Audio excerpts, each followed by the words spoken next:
everybody. We are in the middle of season 2 of this podcast, and I have really been enjoying sharing these interviews that I've had with folks. And I have enjoyed listening to them, going back and editing and all that good stuff. But let me tell you, this one that I'm airing today, it hits different because today I'm going to be sharing with you my interview with Dr. John Hodge. John, in a nutshell, is one of the smartest people that I know. He is the son of Dr. Johnny B. Hodge, who is my band director at A&T.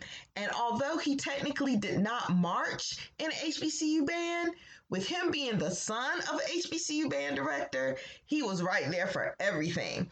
I'm just going to go ahead and let it roll. Here's my interview with Dr. John Hodge. I'm here with Dr. John Hodge, and there's so many things I could say about you, but the biggest thing is that you are truly a brother to me. So John is the son of Dr. Johnny Hodge, who was the band director at A&T for quite a few years. He was my band director. And you and I, John, really started getting close because of the fifth quarter. Yes. And so, it had been after I graduated and everything. But John, in addition to being Dr. Hodge's son, he was the announcer for A&T for many years. And so although you technically didn't march for A&T, you are very, very close to it because of your affiliation and then also volunteering. So I just wanted to talk with you because I know you always have a lot of good things to say and a lot of good advice. And I also wanted to know about your, just your experience kind of being, I don't want to say in the shadows, but being the right-hand person in a HBCU band program. So first of all, hi. Hi.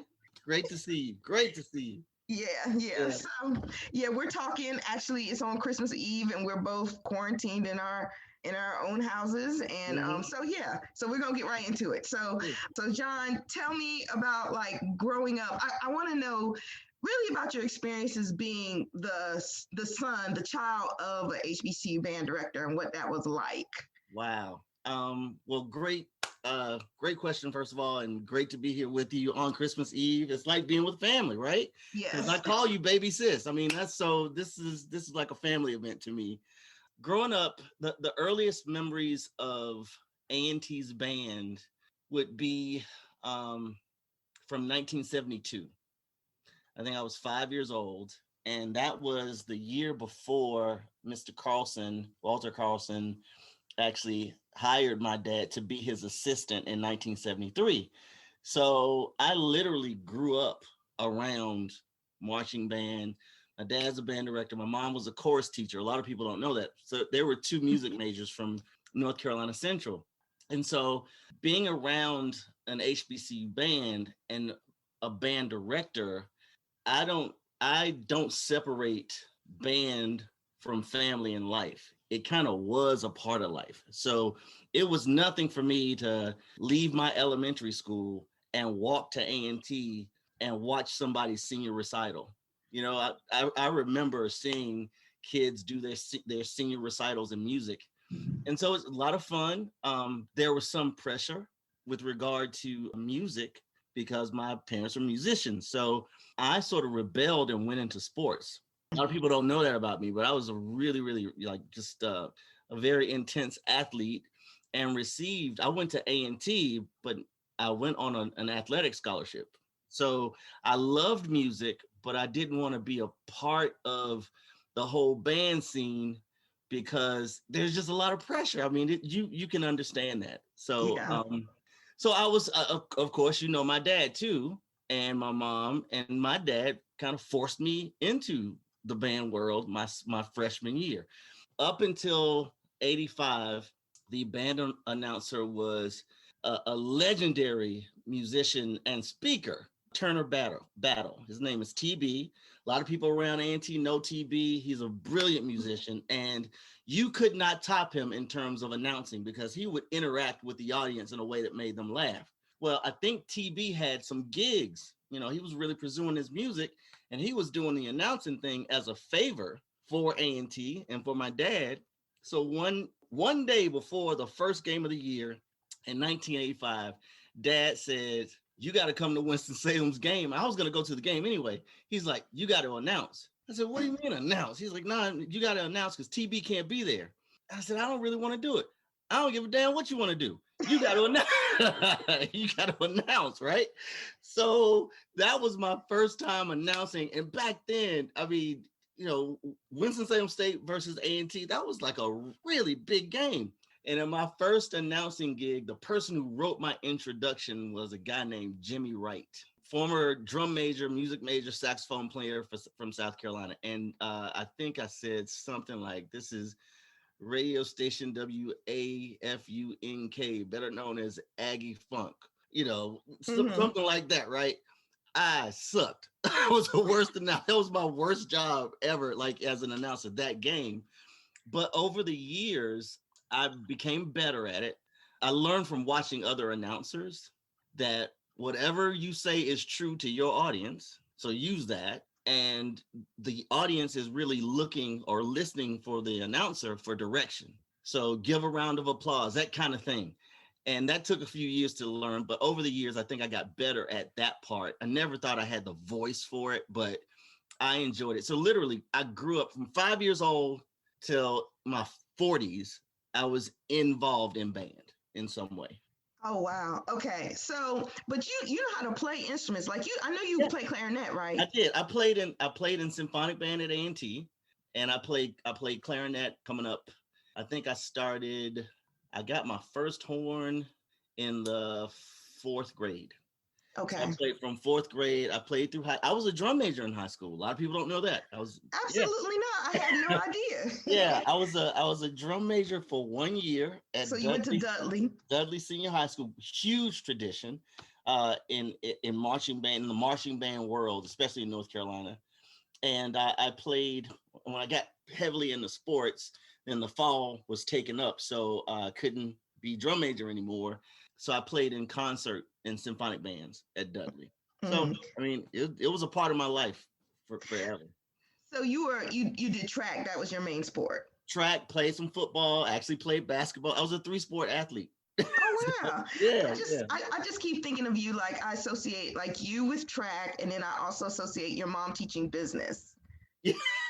Right. Well, I mean, it's mom, when she retired, her last 4 years as an educator, she was back at Dudley as the course teacher. So okay. Yeah, she was a double major. She worked at A&T for I think around 15 years, but when she left, she went back to music. So yeah, all of my siblings, we were required to play at least 2 instruments. So it had to play piano and something else. So all of us played piano, and then you picked what else you wanted to play. And I don't know, I mean, I wanted to play sousaphone. I really, I wanted to play. I mean, Dad had a tuba at the house. I wanted to pick that thing up and play it. And his thing was, tuba players never get solo, so you got to play clarinet. So I didn't even get to pick my instrument. I was sort of encouraged to play clarinet. So, but it became fun. I mean, you could spin that into soprano sax and other things. So that was kind of cool. My sisters were very accomplished pianists, but I think both of them stopped after 12th grade. Okay. To school. Yeah. Well, I marched with Nikki. She was a year ahead of me. John's youngest sister, and she was a flute player. I remember we played in symphonic band together, and of course we marched for 4 years together, and 3 because she was a year ahead of me. And she was in Golden Delight, so she was auxiliary. Yep. Yes, I remember that fondly. Yeah. And I think what was cool about us being around the band, Pop would fuss at us just like he fussed at everybody. I mean, it was like we were all kind of siblings. So I know I got fussed out more than a few times in front of my friend. But what was cool about it was I was around people that I grew up with. Like we had guys in the band who were literally from my street, my home, like where I grew up. So Dad had known us since we were babies. So it was kind of, that part of it was really cool. And then there's the tension of competition with marching band. So that's something you can't sleep on, because with me, marching band performances and how well the band did was not just entertainment. This was family. I mean, this is, if you're in 6th grade and the band gets blasted by another band and you're in an elementary school, you go to school Monday, you're going to hear about that. You know what I'm saying? Like A&T's band suck, dude. You know, so, and that's true for football coaches, sons too, and daughters. So there was always I would say a joyful tension around A&T's marching band program because, you know, it was family involved. And I didn't realize it was there really until Dad retired. Mm. You know, and in 03, right? He 02? retired in 03, yeah. And like a few years after that, he and I went to a Southern game. It was Southern versus Alabama State. It was a road trip with my nephew. And the day before we, you know, drove around Baton Rouge, Dad actually we went to Southern's band practice and he talked to Southern's band. We thought that was cool. And he and I got to watch a halftime battle for the first time in my life with no pressure. Oh, that must have been beautiful. It was awesome. I mean, we didn't care who did better. It didn't matter. We just purely got to enjoy what both bands were doing, and both bands did a great job. And we had a ball. Now, then I got what everybody else had been getting the whole time. You know, when you don't have any pressure on you with the outcome, you can really enjoy the event more. And that's what we had a chance to do together. I'm so, because we only had a chance to do it once. So I'm really glad. Like my mom passed just a few months after that, and that just changed everything. But we had that experience, and it was awesome, Christy. It was the best. I'll never forget that. Never. Wow. Yeah. It's funny because, you know, I remember you telling me about that trip, and I didn't realize that it took all the way into 06. I mean, I guess it makes sense now that you think about it, but it took to 06 for you to like really enjoy band. And I just remember like earlier when you and I were talking like on a very regular basis. Oh, every day. We were talking every day, Christy, for years. We talk like literally, especially like during the football season and before and just after we were on, because I look at you and I and a couple other people, it was like a war room. You know, you would bring in like some intel, what's happening in the band world and who's doing what, and that's halftime is tactical. People don't get it. Like before we had like ready access to daily footage of bands with social media, band was purely word of mouth. That's all it was. So let's look at Morris Brown or the Marching Men of Cookman, right? So my dad's impression of those two programs way back was, oh, those are great bands. You know, they really, really great programs. But when you break it down with Dad, how many times did you actually see them? Twice. So one event leaves a 20-year impression on somebody, whereas today it's day to day. You can suck. You can do well one week and just be horrible the next, and people know it in real time. So that's the difference. I mean, it was just a different game back then. And one of the things that Dad did that was kind of interesting, he's the only, I don't know of another band director, like in the pantheon of great band directors. You know, you have Foster, who's like, he's the guy, right? Carlson, he's the guy. Greggs, you put those guys were older than Dad too. So he was just after them, but he's the only band director that I know whose name became a verb. Right? I don't know of another band director. I mean, you can try to name one, but I really don't know another band director whose name became a verb. No. But let me just say this. I think part of that is because of you, though, John, because you know, we would say what we needed to say on the fifth quarter, and you know, the whole sneak attack thing became known as hodging. Because of you. You can't give that all to your dad. But all right. So let me just say this. I'll clarify this on the podcast. I told the lies. so the people know hodging meant that you undersell yourself. You under-promise, and then you over-deliver, right? Yeah. And, chronic under-promising, right? And that came from Dad. Now, the way that was delivered was entirely up to me. But you know, his thing was the most pronounced version of Hodging to me was 99. I know what you're gonna say. The 1999 band. I mean, Mhm. because we were like the band before that was pretty good, but not the highest height of A&T's band. And Was that the 8 trombone year or something like that? no, what it was, they visibly they looked small, but they had a bunch of brass. I mean, they had like 26, 30 trumpets over there, and it was a seasoned band, so everybody was really strong, knew the program, and that's the band that sort of snuck up on people in 1999, right? Mhm. So the blocks of 8 band, that's 91 and 96. You know, those bands had blocks of 8, and the 8 could really play.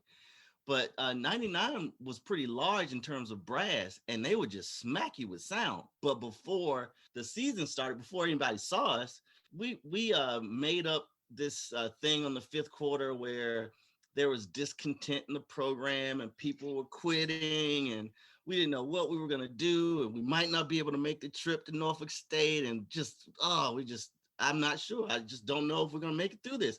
And people bought it. So we show up at Norfolk State, and it's like, oh snap, they've been lying. So that's an infamous battle, that 99 A&T Norfolk battle. Yeah. Yes. So that kind of stuff was fun, but you can't do that now. You know, you got footage. Somebody's at practice now. I mean, you remember Cocoa Puff, right?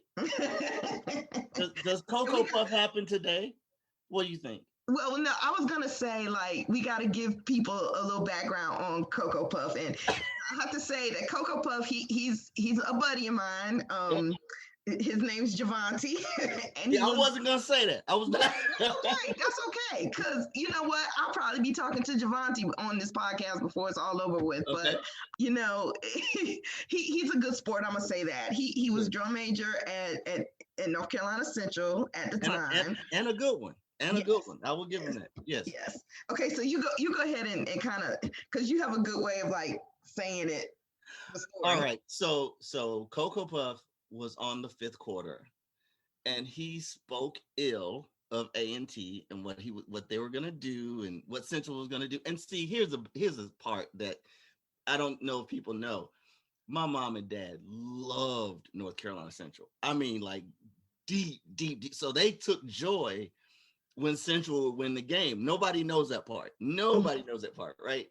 But in terms of band, I mean, Puff's got to do his job. So Cocoa Puff had made comments about A&T's band on the 5th quarter, which, guys, you have to keep in mind, because I know I'm talking to millennials.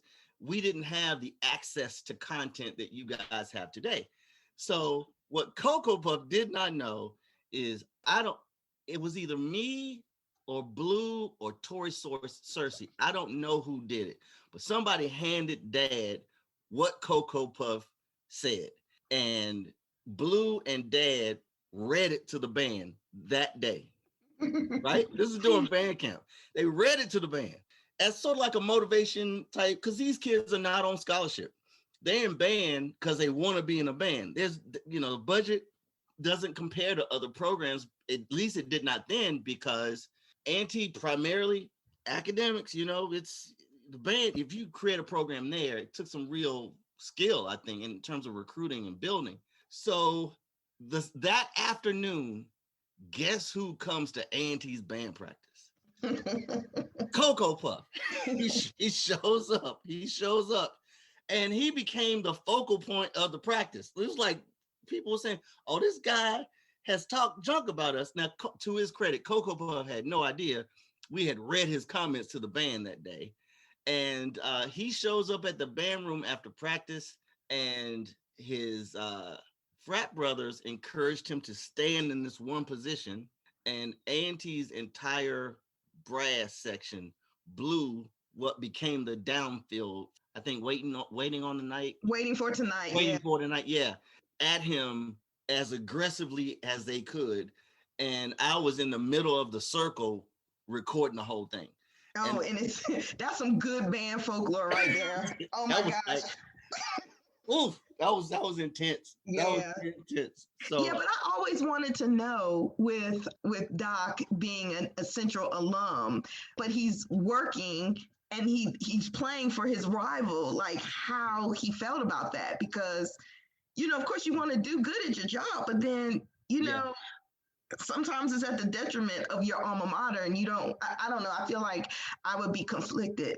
he was very conflicted, but Dad's attitude was, do what you do, and there's a connection between A&T and Central that goes way back.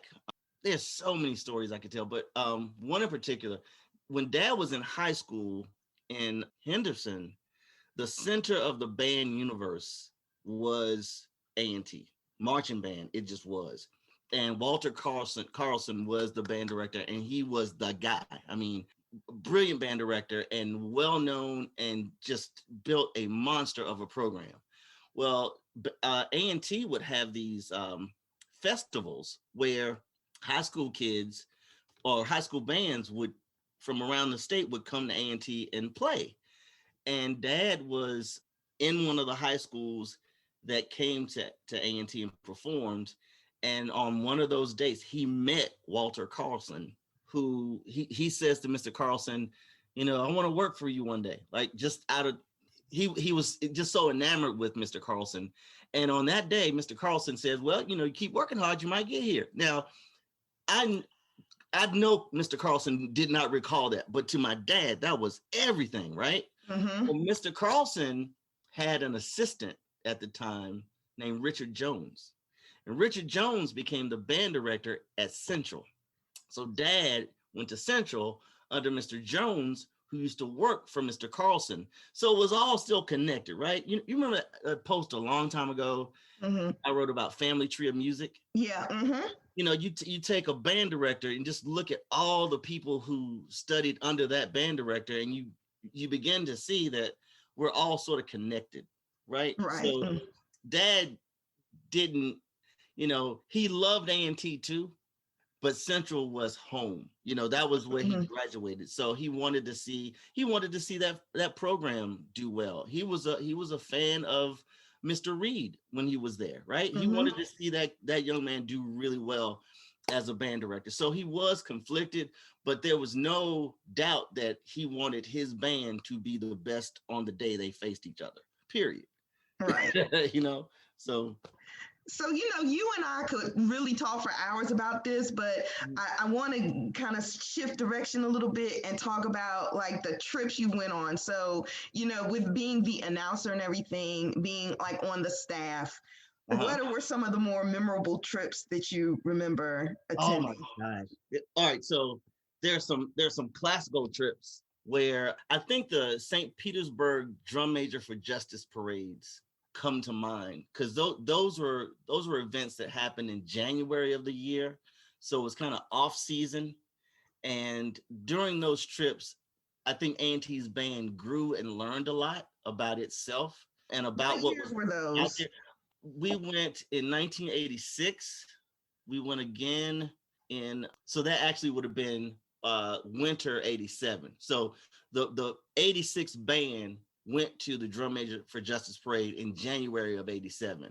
And the 89 band went to the Drum Major for Justice Parade in 1990.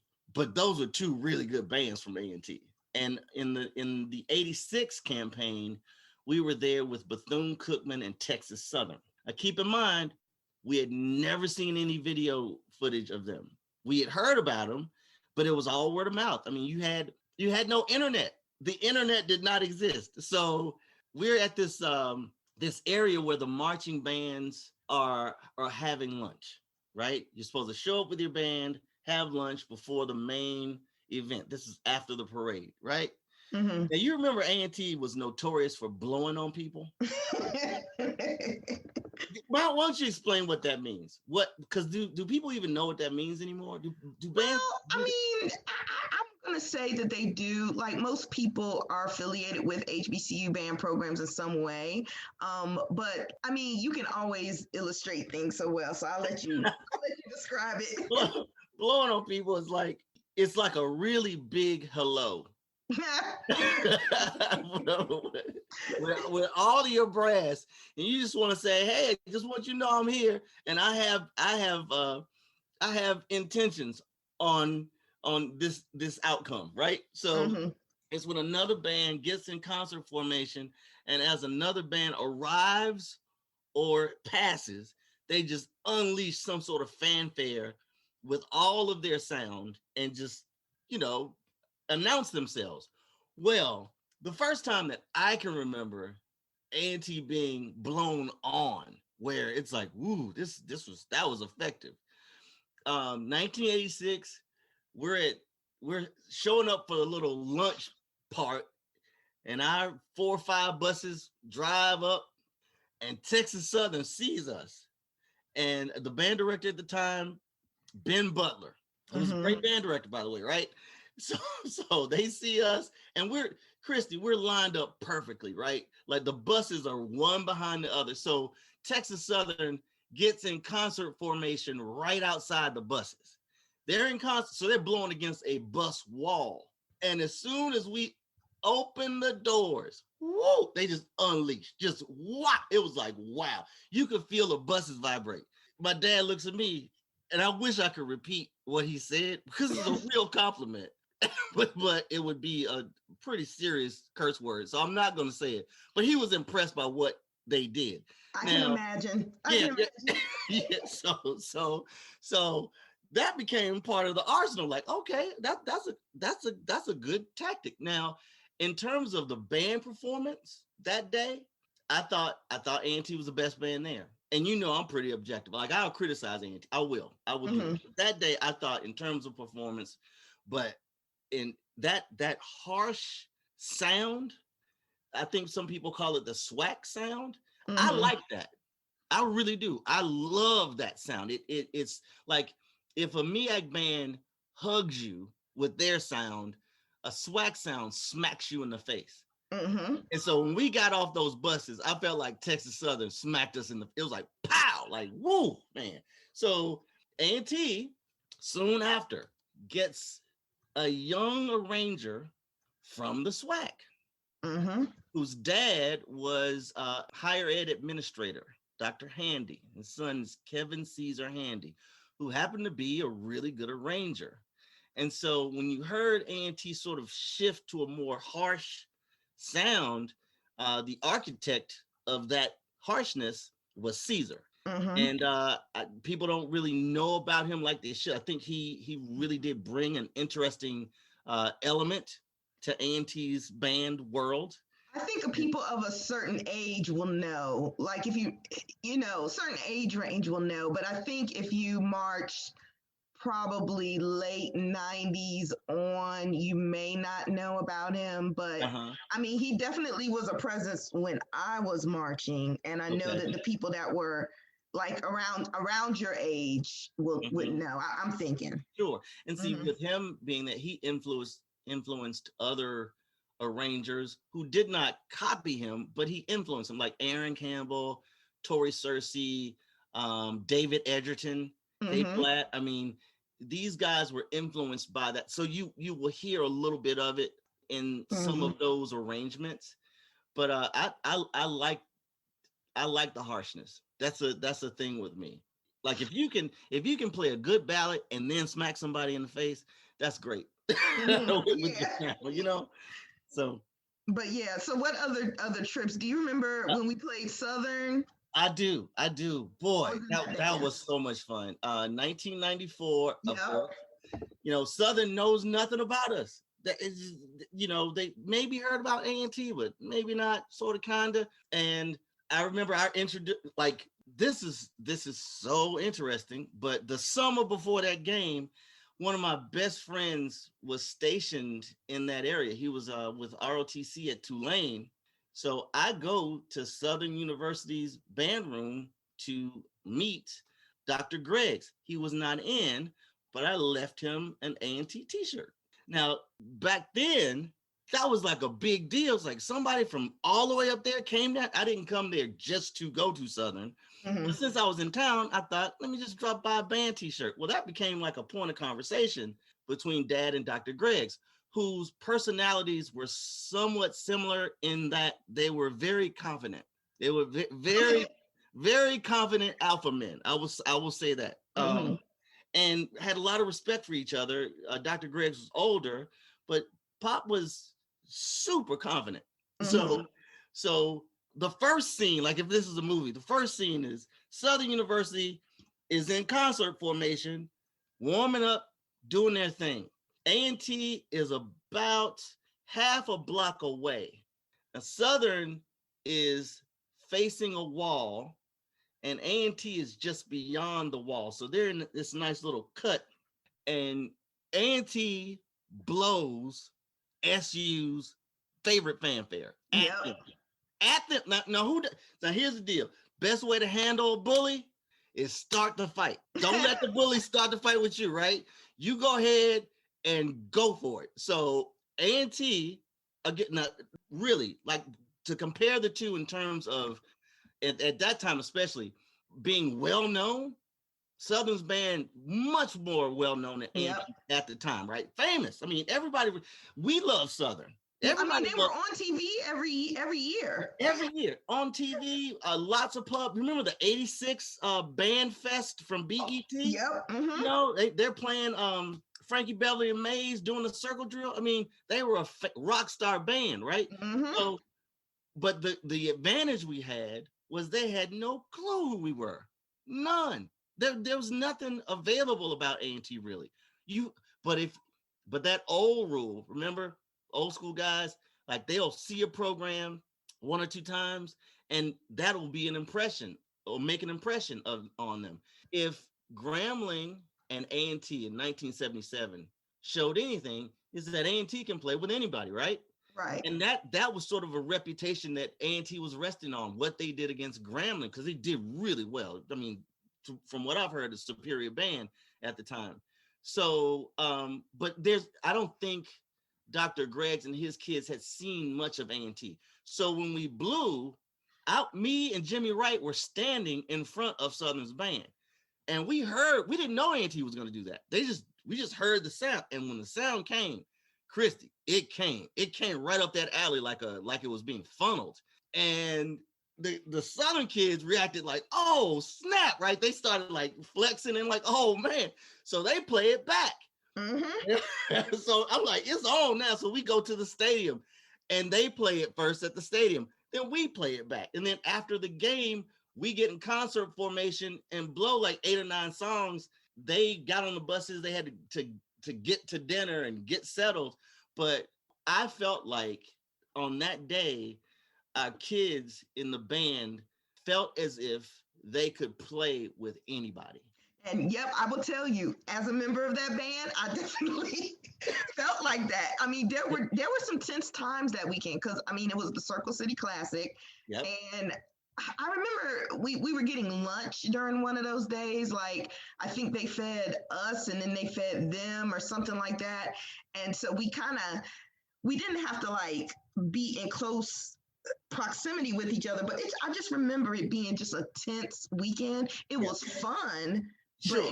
But it was tense. And I think part of the reason was because of that exchange that we had earlier. Because I think that was on that Friday when we did that fanfare. It was that Friday. And didn't you tell me sometime about like a radio station thing? Oh, that's where my head was. Yeah. I'm landing in Indianapolis, right? And I get in my cab has on the radio station and they're talking about the Circle City Classic. All of a sudden, the 2 band directors from the game are on the radio, right? And of course, the radio station is trying to hype it up. So he asks, well, who's going to take halftime or something to that effect? And of course, Dr. Greggs says, well, nobody's touching Southern University, whatever, right? He knew it was like definitive. And Pop was like, oh, we gonna put y'all to sleep tonight, man. I mean, he really like, he's like, we knocking you out. We gonna retire you. I mean, it was like and I don't think Dr. Greggs expected that, but he didn't really know that. He knew him, but he didn't know him. Mm-hmm. Pop was a shit talker. Mm-hmm. Straight up. He was not backing down. Now he had a lot of respect. I would say almost a reverence for that generation. Like Dr. Greggs, Emory Fears, Dr. Foster, really Mr. Carlson, Walter Carlson from A&T. And, you know, he had a lot of respect because he knew he wouldn't be without them. So you had that element to it. But then you had that Pop was not he was not going to just let you say anything to him. He was a fighter too. So there was some friendly tension, but keep in mind they're frat brothers too. So you got that going on. That's a positive. But there was a real competition between those two bands that I think echoed in 2003. You know what I mean? Mm-hmm. I think, and we felt it in 2007 because I think, I'm not sure, but I think the band director in 2007 who asked Dad to speak at Southern was on the staff in 94. You see what I'm saying? So there was a tie-in because Pop's old man at that time. He's retired. He's been retired 4 years, and I cannot recall his name, but he was the band director from Southern when they went against. They played in the alley after the Mardi Gras parade. Yeah. Gosh, I cannot think. I hate that. I cannot recall his name, but had a brilliant program, great career. And I think he was on the staff in 94. So when we show up in 2007, there's a connection there, which is another thing I like about band. It's kind of like a family. And that's I think what our NLBHs were all about, like connecting. South Carolina State games were always fun. Those road trips were fun. The Marching 101 was no joke, people. Trust me. Ronald Sargent does not get his due. They were one of my favorite bands coming up. Oh my God. Put it out there. Like, you know, again, that BET Band Fest 86. I mean, they were one of my favorite bands coming up. And I remember being younger, always just really, you know, I grew up going to the A&T games, but I just remember the battles between A&T and South Carolina State just being, I was really trying to go to that game, you know, just because of the bands. Christy, in 1978, now I could not recall the band director's name from Southern. I cannot recall, and it will come to me as soon as this podcast is over. I'm going to probably look it up on my phone. But anyway, I remember what South Carolina State's marching band played in 1978, 42 years ago. They played, when they came to A&T, they played Ease On Down the Road. They played You and I by Rick James. They played Boogie Oogie Oogie by Taste of Honey. And the slow song was Close the Door. Oh my gosh. That was their program in 1978. And I remember that because I was 10 years old on the sideline with my skull blown off almost because that sound was insane. It was in that people just don't know because there's no footage of them. Right. You know, we don't know. I'm sure they're alumni, some South Carolina State alumni that probably marched during then, or somebody heavily affiliated with that program probably has some.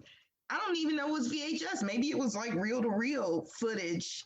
Yeah, I'm sure they have it. They have to because I mean they were not pretty good. That from 1978 to 1982, those 4 years.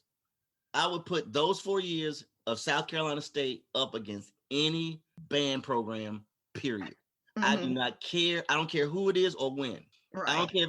It doesn't matter because they were going toe to toe with FAM when this was FAM's heyday, right? 78. This is FAM. And trust me, they just FAMU and Jackson State were carried on ABC TV in 1978. They had a big game, and we had never, it was the first time in my life I had ever seen an HBCU on national TV. And both bands were tremendous. They did a great job. We never saw South Carolina State. You never saw them get that kind of coverage. And Orangeburg, South Carolina is really small. So unless you're there, I mean, you go to their stadium, and this is no slight. This is not a slight. But their stadium is small. It is. I mean, it's not a big stadium. So it would be logical that you could be a band fan in the early 80s and not know about South Carolina State. They were every bit as good as anybody. And I'm an A&T graduate. I don't like South Carolina State. I'm just telling you the truth. They were that good, you know? Yeah, yeah. Well, John, you know what? Like I said, we could talk about this for hours, literally. But I'm gonna just go ahead and try to wrap some things up. I know it's killing you to figure out who that band director was. I cannot figure it out. But Was it Mr. Knighton? Was it? No, he was on the staff. Was it not Taylor? No, that's Jackson. Name. Do you know some? Name some band directors from Southern? Oh Lord. Because Knighton was on the staff in 2007. Jackson, right? He was a band director. He's the lead. Jackson. That's him. That's who it is. Yeah, Mr. Jackson's cool, just cool as he could. Man, I love that dude. Because he was what I saw in him, and he did not have to do this. He absolutely did not have to do this. When in 2007, when I took Dad to Southern, Dad was sick then. My dad suffered from Alzheimer's, but people didn't know. I knew because I knew him, and I knew he was slipping. And those were tough times for me because we lost my mom at that time. So, and that made his illness even worse, and he kind of declined pretty quickly after that. But at the time, it was me, him, and my nephew. Mom was still alive, and we go, and Mr. Jackson brings Dad into his office, and he just gives him lots of compliments, and Dad returns compliments to him. It's a lot of respect, but I could tell Mr. Jackson was sort of really being gracious to an older person. That's how I felt. And then Mr. Jackson said, "Well, I want you to talk to my band," and he let Dad talk maybe a minute or two.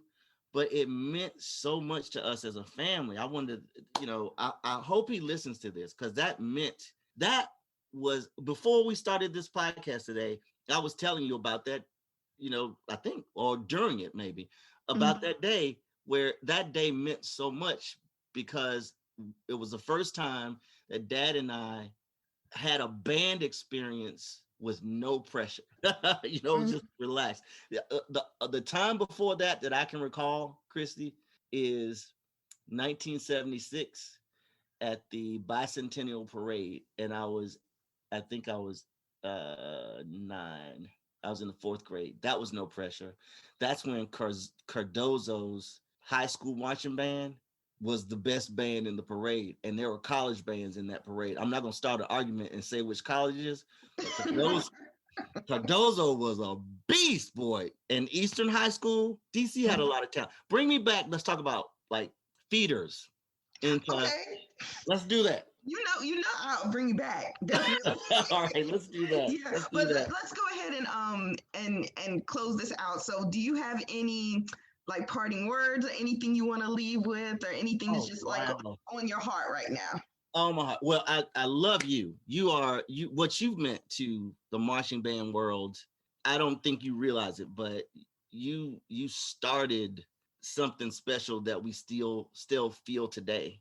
We as band programs have never been able to access one another in the forum that you established with Fifth Quarter. And we still feel that today. I mean, I've got friends. I'll put it to you this way. This is what you did. You did this. When my dad died, of the first 7 phone calls I made, 4 were from and because of the Fifth Quarter. Now that's deep, isn't it? Yeah, it is. I had no idea. And I'm an English major, and people think I can write. Right? You are being humble now. But I could not write my dad's obituary. I physically could not do it. The person I asked to do that for me and my family was Herb from the Fifth Quarter. Really? Yeah. He wrote my dad's obituary. I couldn't do it. Now see, that just blows me away. You didn't know that? I gotta call Herb now. Yeah, the day Dad died. I called Vic, FAMU, and I know I called you. I called Herb, and I said, Herb, I knew it needed to be done, because the way funerals flow, you got to get that stuff done quickly. And I said, Herb, I can't do this. I was like just hurting inside, but he was patient with me. I wasn't crying or anything. I was just crushed, kind of like, it would just hurt. Yeah. And I can't write this. Can you do this for me? And he did not hesitate. He did not. He got a friend for life. His grandchildren can ask my nieces and nephews for a favor, and they will get it. Oh, wow. They will get it. Because he didn't just write, he wrote the hell out of that obituary. It was better than what I could have done. And but think about that. That whole connection and relationship is because of the fifth quarter. And you did that. You and Mike. That's not a little deal with me. That's a big deal. Right. So what I would say to those listening, do something, follow your purpose, and really do your best to make a difference. That's what I would say. Yes. Yeah. Well, it has been such a pleasure talking with you. You are always big bro. I really appreciate you for being you. And I feel like I need to call you even just more, just to bounce some stuff off with you. But hey, I'm here. Here for you. Baby sis, I'm here for you. You have listened to the HBCU Band Experience with Christy Walker. Interviews and editing conducted by yours truly, Dr. Christy Walker. The music is District 4 by Kevin MacLeod, and you can find this podcast on HBCUbandexperience.podbean.com. You can find us on Apple Podcasts, Spotify, or wherever else you get your podcasts. Take care.